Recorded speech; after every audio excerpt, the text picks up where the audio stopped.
شیطان اس نے اللہ کے حضور قسم کھائی کہ میں تیرے بندوں کو تیرے تک نہیں آنے دوں گا، ان کے دائیں سے آؤں گا، ان کے بائیں سے آؤں گا، آگے سے آؤں گا، پیچھے سے آؤں گا، چاروں طرف سے حملہ۔ کدھر بھاگیں گے؟ ظالم دو راستے بھول گیا، اوپر والا اور نیچے والا۔ جب بندہ دعا کے لیے ہاتھ اٹھاتا ہے یا سر سجدے میں رکھ دیتا ہے، شیطان کچھ بھی نہیں کرتا۔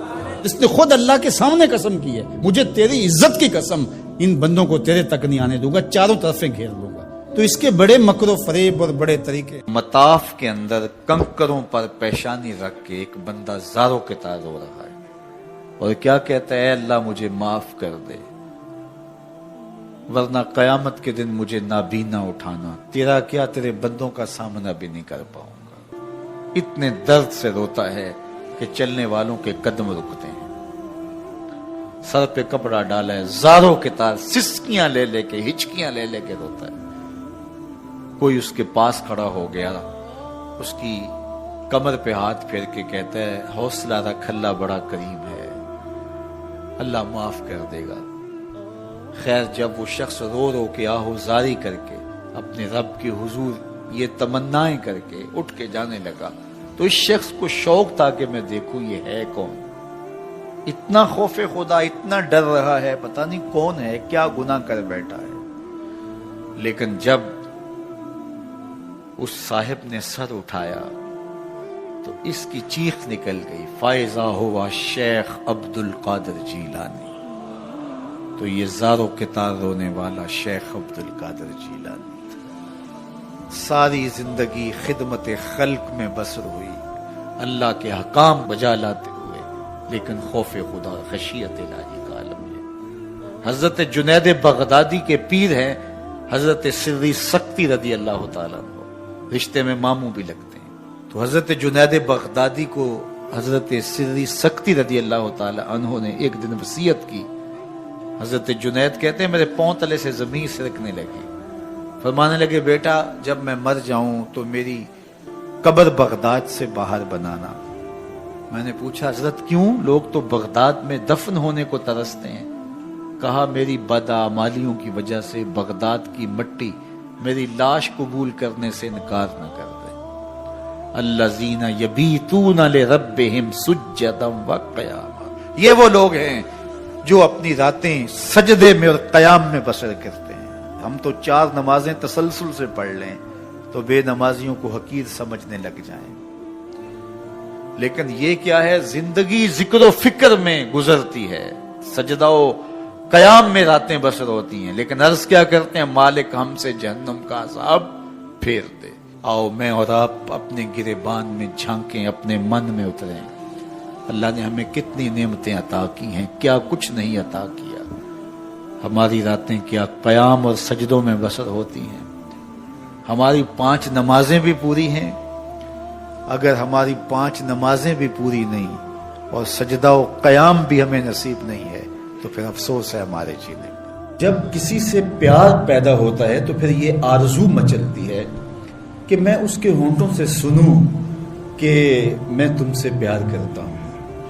تو بندہ ہو کے پیار رب سے کرتا ہے تو پھر دل میں آرزو تو مچلتی ہے کہ کانوں میں کوئی نغمے رس گولیں اور کوئی مجھے کہے کہ تم پیار کرتے ہو تو وہ بھی تم سے پیار کرتا ہے، تو زندگی کی ساری تھکن اتر جائے۔ تو کہا کہ یہ سننا چاہتے ہو نا، یہ آرزو ہے نا تمہاری، تمہارے رت جگے، تمہاری راتوں کی تنہائیوں میں سجدے، تمہارا دن رات رکوع قیام اور تمہارا اس کے حضور پیچ و تاب اور اضطراب اور زندگی کا یہ سارا تمہارا لف و نشر اس کی ذات کی رضا کے لیے ہے نا۔ تم چاہتے ہو کہ ہمارا رب ہم سے راضی ہو جائے، کبھی کعبے کے چکر کاٹ رہے ہو، کبھی پتھروں کو چوم رہے ہو، حجر اسود کو چوم رہے ہو، کبھی ملتزم پہ لپٹ لپٹ کے آہوزاریاں کرتے ہو، کبھی مطاف میں پیشانی رگڑتے ہو اور کبھی حتیم میں روتے ہو۔ تم اسی تڑپ میں ہو نا، یہی بتانا چاہتے ہو نا کہ ہم تجھ سے پیار کرتے ہیں، یہی بتانا چاہتے ہو نا کہ ہم تجھ سے محبت کرتے ہیں۔ کبھی سحری کے وقت مصلی بچھاتے ہو، تمہارے آنسو مصلی میں جذب ہوتے ہیں اور مصلی بھیگ جاتا تمہارے آنسوؤں سے، کوئی دیکھ نہیں رہا ہوتا، لیکن تمہارے دل سے یہ ہوک اٹھتی ہے جس کے لیے یہ آنسو جذب ہو رہے ہیں وہ تو دیکھ رہے نا، تمہیں یقین ہوتا ہے، لیکن محبت میں جب تکرار کی خو ہے، کہو نا کہ مجھے تم سے محبت ہے، تو پھر یہ خو جو طبع کے اندر ہے، بندہ سننا چاہتا ہے، وہ بے تابیاں اسے تنگ کرنے لگ جاتی ہیں، اس کے اندر اداسیاں پیدا ہوتی ہیں کہ یار میں تو اس سے پیار کرتا ہوں، میں تو اس سے محبت کرتا ہوں، وہ بھی کرتا ہوگا، یہ تو یقیناً اس نے مجھے توفیق سجدہ نصیب ہی تب کی ہے، لیکن میں بھی تو سننا چاہتا ہوں کہ وہ مجھ سے پیار کرتا ہے، میرے سجدوں کا مل ڈالا اس نے، اگر میں گلی گلی کی خاک چھانی اور نگر نگر گھوم کے اس کے حرم کے چکر کاٹے اور دیوانہ وار گھوما تو وہ بھی تو کہے مجھے تیرے چکر عاشق زار نظر آ رہے ہیں اور میں تجھے پسند کرتا ہوں، تو چکر کاٹ رہا ہے، میرے حرم کا طواف کر رہا ہے، میں تیرے اوپر رحمتیں نچھاور کر رہا ہوں، تو سننا چاہتا ہے بندہ کہ وہ بھی کہے کہ ہاں تیری محبت قبول ہوئی، تیری محبت مراد کو پہنچی۔ تو آواز آئی تم یہ چاہتے ہو نا کہ وہ بھی تم سے محبت کا اظہار کرے اور اعلان کرے اور اس کی محبت کا تمہیں یقین تو ہے لیکن وہ مزید جو ہے وہ اذعان و یقین کے سانچے میں ڈھل جائے، تو کہا کہ یہ اگر تم چاہتے ہو تو تم ایک طریقہ بتاتا ہوں، تم محبت کا جواب چاہتے ہو، تم ان سجدوں کا جواب چاہتے ہو، تم طواف اور ان چکروں کا جواب چاہتے ہو، تو تمہیں بتاتا ہوں میرے رسول کی چوکھٹ پہ آؤ اور ان کی اتباع کرو، ان کی اتباع کرو۔ تم نکلے تو محبت کرنے تھے، تم عاشق زار بنے تھے، لیکن یحببکم اللہ، وہ خدا ہو کہ تم سے محبت کرے گا۔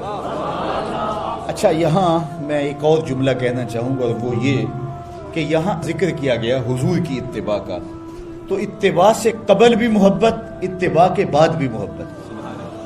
قل ان کنتم تحبون اللہ فاتبعونی یحببکم اللہ، یعنی اتباع سے پہلے بھی محبت، اتباع کے بعد بھی محبت۔ تو کوئی اتباع لالچ میں بھی ہوتی ہے، کسی غرض میں بھی ہوتی ہے کہ میں اس کی بات مانوں تو مجھے یہ ملے گا، لیکن کہا کہ تم نے میرے رسول کی اتباع ایسی کرنی جس کے آگے بھی محبت ہو، جس کے پیچھے بھی محبت۔ جب تم محبت کے دائرے میں رہ کے اتباع اور فرما برداری اور انقیاد اور اطاعت کے زمرے میں آ جاؤ گے تو پھر تم تو نکلے تھے رب سے پیار کرنے کے لیے، لیکن وہ رب ہو کے خود کہتا ہے میں اب تم سے پیار کرتا ہوں، اور درمیان میں اتباع میرے حضور کی آئی۔ یہ مائک جس کمپنی نے بنایا ہے، جب ہم مارکیٹ سے خرید کے لائے تھے تو اس کے ساتھ ایک چھوٹی سی بک بھی آئی تھی جس میں یہ بتایا گیا تھا کہ اس کو ہم نے استعمال کیسے کرنا ہے،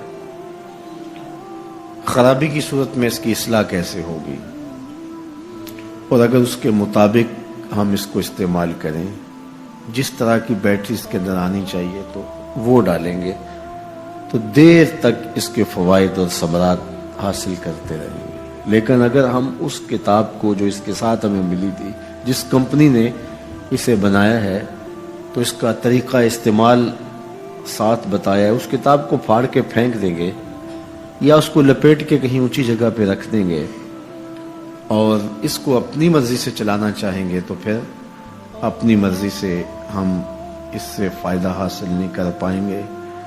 تھوڑا وقت فائدہ حاصل ہوگا لیکن نتیجہ کچھ بھی نہیں ہوگا۔ تو جو کمپنی کوئی چیز تیار کرتی ہے تو اس کا طریقہ استعمال بھی ساتھ چھوٹی سی بک کی صورت کے اندر آپ کو دیتی ہے۔ تو جس مالک نے حضرت انسان کو بنایا ہے اس نے ساتھ کتاب اللہ کو بھی بھیجا ہے کہ اس کو پڑھتے جاؤ اور اپنی زندگی کو سنوارتے جاؤ، اس کے مطابق زندگی گزاریں گے تو زندگی سوکھی ہوگی، اور اگر زندگی اپنی خواہش پہ گزاریں گے اور غلاف میں لپیٹ کے قرآن مجید کو اوپر رکھ دیں گے اور وہاں سے دیکھ کر کے اس کو آپریٹ نہیں کریں گے اس جسم کو، تو پھر نتیجہ وہی ہوگا جو عمومی طور پہ متوقع ہے۔ تو اس لیے التمسک بکتاب اللہ، اللہ کے بتائے ہوئے طریقہ حیات کے مطابق زندگی گزارنا ہو تو قرآن مجید کے بغیر ایک قدم بھی نہیں چلا جا سکتا۔ گر تو می خواہی مسلمان زیستن، نیست ممکن جز با قرآن زیستن، اگر تو مسلمان بن کے جینا چاہتا ہے تو قرآن مجید کے بغیر ایک قدم بھی نہیں چل سکتا۔ تو اس کتاب کے ساتھ تمسک اختیار کرنے کی تلقین کی۔ اللہ کے محبوب نے ارشاد فرمایا کہ میں تمہارے اندر دو بھاری چیزیں چھوڑ کے جا رہا ہوں، ان کو مضبوطی سے تھام لو گے تو کبھی گمراہ نہیں ہوگے۔ اولہما کتاب اللہ، ان میں سے پہلی چیز اللہ کی کتاب ہے، فیہ الہدی والنور فخذوا بکتاب اللہ واستمسکوا بہ، اس میں ہدایت ہے، روشنی ہے، اس کو مضبوطی سے پکڑ لو، اچھی طرح سے تھام لو، تم گمراہ نہیں ہوگے۔ یار جو شخص نابینا ہے اسے کیا پتا کہ یہ پھولوں کی بہاریں کیا ہوتی، جو پیدائشی نابینا ہے اسے کیا پتا ہے کہ آسمان پر بزم کواکب کے رنگ کیا ہے، اسے تتلی کے پروں میں قدرت کی سنائی کا کیا اندازہ ہو سکتا ہے، اسے مور کے پروں میں رنگوں کی مینا کاری کا کیا اندازہ ہو سکتا ہے، اسے پھوٹتے جھرنوں، بہتی ندیوں اور کوسے قضا کی رنگینی اور دھنک کی شوخیوں کا لطف کیسے نصیب ہو سکتا ہے، اس کو کیا پتا حسن کیا ہوتا ہے، اس کو کیا پتا جمال کیا ہوتا ہے۔ اسی طرح جس کے دل کی آنکھ اندھی ہے اسے کیا پتا ہے کہ جمال خدا کیا ہوتا ہے، اسے کیا پتا ہے کہ سجدے کی لذت کیا ہوتی ہے، اسے کیا پتا ہے رکوع اور قیام کا مزہ کیا ہوتا ہے، اسے کیا پتا ہے کہ روزے کا سرور کیا ہوتا ہے۔ تو اگر ہم اپنے دل کے میل اتاریں گے تو دل کی آنکھیں کھلیں گی تو پھر زندگی کا لطف آنا شروع ہوگا، پھر پتہ چلے گا اسلام کیا ہے، پھر پتہ چلے گا دین کیا ہے۔ اللہ اکبر۔ اسی لیے قرآن نے کہا من کان فی ہذہ اعمی فہو فی الآخرۃ اعمی واضل سبیلا، جو دنیا میں اندھا رہا کل قیامت کے دن بھی نابینا اٹھایا جائے۔ اس سے ان آنکھوں کی بے نوری مراد نہیں ہے، دل کی بے نوری مراد ہے۔ اقبال نے کہا تھا دل بینا بھی کر طلب خدا سے، کہ آنکھ کا نور دل کا نور نہیں، آنکھ کا نور اور ہے، دل کا نور اور ہے۔ تو جس طرح آنکھ بے نور ہو جائے، آنکھ پر دھند، جالا، ککرے اور سفید اور کالا موتیا اتر آئے، تو ہم سب کچھ بیچ کر کے بھی آنکھوں کا نور خریدنے کی کوشش کرتے ہیں۔ تو یار کبھی اجڑے ہوئے دل کا بھی تو علاج کرواؤ۔ علاج تمہارے گھر میں پڑا ہے، راتوں کی تنہائیوں میں اٹھ کے قرآن پڑھو اور ساتھ رویا کرو، دیکھنا دل کے میل اترنا شروع ہو جائیں گے، اور دل کے پردے سے وہ غلاستیں جب اتریں گی تو پھر پتہ چلے گا کہ دل جمال یار کیسے دیکھتا ہے، دل کی دنیا کیا ہے۔ وچے بھیڑے وچے جھیڑے وچے ونج مہانے ہو، 14 طبق دلے دے اندر تمبو وانگو تانے ہو، پھر پتہ چلے گا یہ دل دنیا کیا ہے۔ پھر اس کی تڑپ، اس کی بے چینی، اس کا اضطراب زندگی کا حاصل بن جائے گا۔ پھر زندگی کی بے چینی، دل کی بے چینی اور دل کا محبوب کی یاد میں تڑپنا تمہیں سرور دے گا۔ پھر تم ایک ایک عضو میں دل مانگو گے، وہ مزہ دیا تڑپ نے میری آرزو ہے یا رب، وہ مزہ دیا تڑپ نے میری آرزو ہے یا رب، میرے دونوں پہلوؤں میں دل بے قرار ہوتا۔ پھر سمجھ آئے گی کہ یہ دل کتنی قیمتی شے ہے۔ اللہ نے بدن میں آنکھیں بھی دو رکھی ہیں، کان بھی دو رکھے ہیں، ہاتھ اور پاؤں بھی دو رکھے ہیں، لیکن دل ایک ہی رکھا ہے، اور دل عرش اللہ ہے، اللہ کا عرش ہے۔ پھر پتہ چلے گا۔ تو آئیے دل سے زنگ اتاریں، میل اتاریں، دل مصفا ہو، دل خوبصورت بن جائے، پھر دل کی کشکول پھیلا کے پھر عرض کریں ہر تمنا دل سے رخصت ہو گئی، اب تو آجا، اب تو خلوت ہو گئی۔ لیکن یہ میل کچیل سے ہٹا ہوا ہوگا تو گندی جگہوں پہ محبوب تو نہیں آتے ہیں۔ تو حسد، حقد، کینے، بغض، نفرتیں یہ ہم پالے رکھتے ہیں، اپنی زندگی کو ہم نے خود بوجھل بنایا ہوا ہے۔ میاں حسد کرنے سے محسود کا کیا ہوگا؟ ہم اپنے آپ کو تلخی میں مبتلا کیے ہوئے ہیں۔ بغض رکھنے سے مبغوض کا کیا ہوگا؟ ہم اپنے آپ کو بوجھ میں مبتلا کیے ہوئے۔ تو اپنے دل سے یہ سارے بوجھ اتار کر کے جب دل کو مصفا اور مزکا کریں گے تو پھر دیکھیے کہ دل کے آئینے میں کیسے جمال یار دکھائی دیتا ہے۔ تو اس دل کی اصلاح ہوگی کثرت کے ساتھ قرآن مجید کی تلاوت کرنے سے۔ تو راتوں کی تنہائیوں میں اٹھ کے قرآن پڑھو، دیکھنا کہ کیسے دل کے زنگ اترتے ہیں۔ بعض لوگ بڑی عجیب خبر سناتے ہیں، میاں تمہیں کیسے پتا؟ وہ کہتا ہے میں رات اچانک نیند نہیں آ رہی تھی تو ایک چینل کھولا تو اس میں یہ خبر چل رہی تھی۔ تو میں نے کہا تجھے نیند نہیں آ رہی تھی، تو نے چینل کھولا، کاش تو قرآن کھول کے بیٹھ جاتا، تجھے وہ دکھائی دیتا کہ تیرا اندر تیرا باہر روشن ہو جاتا۔ تو راتوں کی تنہائیوں میں اٹھ کے قرآن مجید پڑھنے کا مزاج پیدا کریں، اپنی صبح کا آغاز قرآن مجید کی تلاوت سے کریں، اپنے دن کو سمیٹیں، سونے کی تیاری کریں، سورہ ملک سے اپنے معاملات کو سمیٹیں۔ یہ چند دن کر کے دیکھ لیں۔ اور اگر آپ کو معاشی مسائل ہیں، مشکلات ہیں، تو سورہ واقعہ اس کے لیے اکسیر ہے۔ صرف 3 رکوع ہیں، اتنی اکسیر کہ جس کی زندگی میں سورہ واقعہ آ گئی وہ مشکلات میں مبتلا نہیں ہوتا، اللہ اس کے لیے رزق کے دروازے کھول دے۔ مدینے کی گلی سے میرے حضور کا گزر ہوا، ایک ایسا مکان بن رہا تھا جس طرز کے مکان کو حضور پسند نہیں کرتے، تو پوچھا یہ کس کا مکان ہے؟ کہا فلاں انصاری کا۔ حضور گزر گئے، کسی نے اس کو جا کے بتایا حضور تیری گلی سے گزرے تھے، تیرے مکان کو دیکھا، شاید حضور کو پسند نہیں آیا۔ چہرہ بتا رہا تھا حضور کا کہ تیرا مکان اچھا نہیں لگا۔ انہوں نے کدال لیا اور مکان زمین کے برابر کر دیا۔ چند دن کے بعد حضور کا پھر گزر ہوا تو دیکھا کہ مٹی کا ڈھیر پڑا ہوا ہے، ملبہ پڑا ہوا ہے۔ کہا اس شخص کو بلاؤ، بلایا گیا، کہا میں گزرا تھا، تیرا مکان بن رہا تھا، اب مٹی کا ڈھیر پڑا ہے۔ حضور میں نے گرا دیا۔ فرمایا کیوں؟ عرض کی سنا تھا آپ کو پسند نہیں، سنا تھا آپ کو پسند نہیں۔ میں اور آپ اپنے اندر اترے اور دیکھیں ہمارا کیا کیا حضور کو پسند ہے۔ محمد دی زیارت محمد دے رنگ وچ، اے ٹھگ بازیاں جانے پیارا محمد صلی اللہ علیہ وسلم۔ جب ان کے ہوئے تو پھر اپنی خواہش رہی کہاں؟ اپنی رضا کو محبوب کی رضا میں فنا کر دینے کا نام ہی تو محبت ہے۔ تیرے ہندیاں سندیاں محبوبہ، میں کافر ہواں جے میں ہواں، اپنی نفی کرنے کا نام ہی تو محبت ہے۔ لیکن میں اپنی خواہشات کا پتلا ہوں اور عاشق رسول بھی ہوں، کیسی عجیب کہانی ہے۔ میں اپنی آرزوؤں کا بندہ بھی ہوں اور عاشق رسول ہوں، کیسی عجیب کہانی ہے۔ جب ان کے ہو گئے پھر اپنا کچھ نہ رہا۔ محبوب کی رضا میں اپنے آپ کو گم کرنے کا نام محبت ہے۔ جب ان کے ہوئے تو پھر زندگی کا جمال، زندگی کا نور نصیب ہوا، زندگی کی حقیقتیں ہاتھ آ گئی۔ میں عاشق رسول کہلاتا ہوں، حج اور عمرے بھی کرتا ہوں۔ میں 1.25 لاکھ مرتبہ جو ہے وہ ہر ہفتے میں درود بھی پڑھتا ہوں۔ میں محفل میلاد کرواتا ہوں، پوری دنیا کے نعت خواں جمع کرتا ہوں، لیکن حضور کی سنت چہرے پہ سجانے کی توفیق نہیں ہے۔ مجھے حضور علیہ الصلوۃ والسلام کے بتائے ہوئے طریقے کو اختیار کرنے کی ضرورت نہیں ہے۔ صاحب سوچیں کہیں آپ اپنے آپ سے دھوکہ تو نہیں کر رہے؟ ان سے تو نہیں کیا جا سکتا، ان سے دھوکہ کون کرے؟ وہ تو جانتے ہیں کون کہاں کھڑا ہے۔ میرے حضور بولے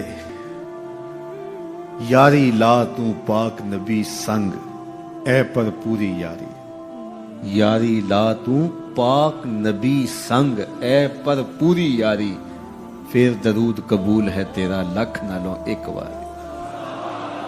پھر نہ لاکھ مرتبہ پڑھنا، ایک بار ہی پڑھ لینا وہ بھی قبول ہے۔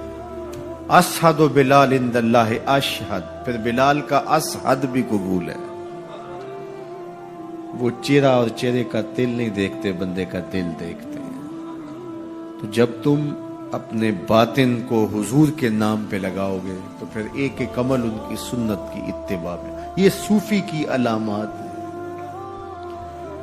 رنگ برنگے کپڑے پہن لینے سے صوفی نہیں بنتا، مختلف رنگوں کے پٹکے باندھ لینے سے صوفی نہیں بنتا، صاحب بھنگ گھوٹ کر پینے سے صوفی نہیں بنتا، ڈھول کی تھاپک پر ناچنے اور رقص کرنے سے صوفی نہیں بنتا، مختلف تصوف کی اصطلاحات کو یاد کر لینے سے صوفی نہیں بنتا، محمد عربی کی غلامی سے صوفی بنتا ہے، حضور کی چوکھٹ کی فقیری سے صوفی بنتا ہے۔ طائف کے بازاروں میں لوگوں نے پتھر تک مارے، نالین خون سے زخمی ہو گئے، اور ادھر سے حکم بھی آتا ہے محبوب بولو تو صحیح۔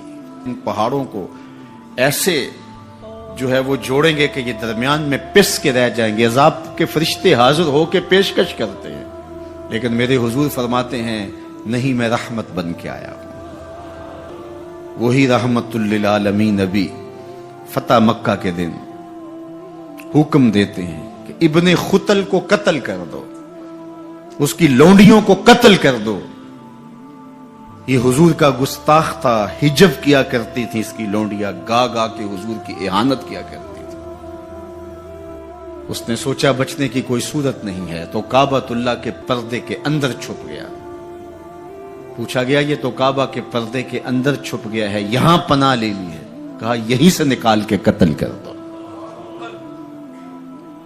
یہ میرے نبی کا اختیار ہے. حضور چاہیں تو معاف کر دیں, حضور چاہیں تو حکم صادر کریں کہ ان پر حد جاری کر دی جائے, ان کو سزا دی جائے. اس لیے ہمارے اوپر لازم ہے کہ جس کا جرم ثابت ہو جائے اس کو قرار واقعی سزا دی جائے. ایک تو بات یہ ہوئی کہ جو عمومی طور پہ مختلف جگہوں پہ بیٹھ کے یہ چیختے ہیں کہ حضور نے تو معاف کر دیا, تو آپ معاف کیوں نہیں کرتے؟ آپ اتنے سخت کیوں ہو گئے ہیں؟ آپ حضور کے ماننے والے نہیں ہیں؟ تو میں نے کہا صاحب یہ سنت اختیار کیجئے, اپنے دشمنوں کو معاف کر دیجئے, باقی کسی کے دشمنوں کو معاف کرنے کا آپ حق تو نہیں رکھتے. میں اس معاشرے کا ایک معزز شہری ہوں, توہین عدالت کر دی کسی نے تو مجھے اختیار دو نا کہ میں معاف کر دوں. کیا تم مجھے اس بات کا اختیار دیتے ہو کہ آپ کی عدالت کی توہین ہوئی اور میں اس کو معاف کر دوں؟ آپ کہیں گے آپ تو ہمارے شعبہ کے شخص نہیں ہیں. اچھا پاکستان کے سارے وکیل جمع ہو جائیں اور وہ کہیں کہ چلو اس کو ہم معاف کر دیتے ہیں, تو کیا تم تمام وکلاء کو اس بات کا حق دیتے ہو کہ وہ عدالت عظمیٰ کی توہین معاف کر دیں؟ یار جب توہین عدالت کی معافی آپ نے میرے اختیار میں نہیں دی تو رسول اللہ کی اہانت کی معافی کسی نے تمہارے اختیار میں بھی نہیں دی. یہ بات اچھی طرح سن لو, یہ بات اچھی طرح سمجھ لو کہ یہ تمہارا اختیار نہیں ہے, یہ صرف رسول اللہ کا اختیار ہے. حضور کے اختیار میں تم کون ہوتے ہو تصرف کرنے والے؟ وہ معاف کریں ان کی مرضی, وہ نہ کریں ان کی مرضی. تو پہلی بات یہ ہوئی کہ حضور علیہ الصلوۃ والسلام کا اہانت کرنے والا شخص وہ واجب القتل ہے, اس کی سزا موت ہے. اور یہ قرآن کا آئین ہے, یہ احادیث سے ثابت شدہ نتیجہ ہے. پاکستان کا آئین, پاکستان کا دستور یہ بتاتا ہے, 295C میں بھی ساری بحث کے بعد یہ قانون بنا تھا کہ جو شخص حضور کی اہانت کرے وہ واجب القتل ہے, اس کو سزائے موت دی جائے گی, اس کو پھانسی پہ چڑھایا جائے گا. جب پاکستان کا آئین بنا ہے, پاکستان کا قانون بنا, پھر کیوں بنایا ہے اگر اس قانون کو نافذ نہیں کرنا؟ اب تک پاکستان کے اس قانون کو عملی طور پہ کسی پر بھی نافذ نہیں کیا گیا. جب سے یہ قانون بنا ہے یہ قانون کی حد تک ہے اور غیر مؤثر ہے. اور یہاں سزائے موت ہوئی بھی تو پاکستان کی اعلی عدالت نے اس کا جس اجلت میں فیصلہ کیا وہ آپ کے سامنے ہے. اس فیصلے نے امت مسلمہ کو دکھی بھی کیا ہے, مضطرب بھی کیا ہے, عدالتوں سے لوگوں کا اعتماد بھی اٹھ گیا ہے. اور دوسری بات,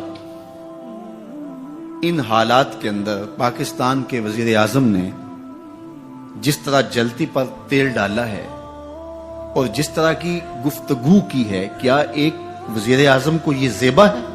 رعایا اولاد کی طرح ہوتی ہے. اس تقریر نے جلتی پر تیل کا کام کیا. تیسری بات میں آپ سے یہ کہنا چاہوں گا کہ اس وقت ہم پراکسی وار میں ہیں. ہمارا دشمن ہمارے وجود کو برداشت نہیں کرتا. ہم ایٹمی قوت ہیں اور وہ ہمیں صفحہ ہستی سے مٹانا چاہتا ہے. پاکستان کے اندر یہ جو آئین 295C ہے, مغرب کو ایک آنکھ نہیں بھاتا اور وہ چاہتے ہیں کہ یہ قانون غیر مؤثر تو ہے ہی ہے, یہ قانون ختم بھی ہو جائے. اور ایک تیر سے وہ کئی شکار کرنا چاہتے ہیں کہ قانون بھی توڑ دیا جائے اور یہ وطن بھی توڑ دیا جائے. لیکن ہمیں سوچنا ہے حضور سے ہمارا رشتہ لازوال ہے اور یہ ملک بھی اپنا ہے. اس لیے احتجاج ہمارا جمہوری اور آئینی حق ہے، اور اس کو ہم جس انداز میں بہتر سمجھتے ہیں احتجاج ریکارڈ کروانا چاہیے۔ کسی نے بیان دے دیا، کسی نے تحریر لکھ دی، کسی نے کالم لکھا، کسی نے میڈیا پہ آ کے اپنے جذبات کا اظہار کیا، کسی نے اداروں کو پیغام دیا، کسی نے احتجاجی مظاہرہ کر کے جلوس نکال کر کے اعلان کیا، کسی نے دکان بند کر کے اس بات کا اعلان کیا کہ ہم تمہارے اس فیصلے کو قبول نہیں کرتے۔ تو یہ ہمارا آئینی جمہوری دستوری حق ہے کہ ہم اپنے جذبات کا اظہار کریں، لیکن ہمیں اس موقع پہ گہری نظر رکھنا پڑے گی کہ دشمن اس سے فائدہ حاصل نہ کرے۔ اپنے لوگوں کو مرتب اور منظم رکھا جائے۔ جذبات کے اس ماحول کے اندر بھی ہم اپنی گفتگو کو پورے غور و فکر کے ساتھ تول کے بولنے کا مزاج بنائیں، تاکہ ملک کے اندر کوئی ایسی صورتحال پیدا نہ ہو۔ اللہ میرے وطن کی حفاظت کرے اور ہم سب کو حضور علیہ الصلوۃ والسلام کے ساتھ لازوال محبتوں کا جو رشتہ ہے اس کو نبھانے کی توفیق دے، حضور کے سامنے حشر کے دن ہم شرمندہ نہ ہوں۔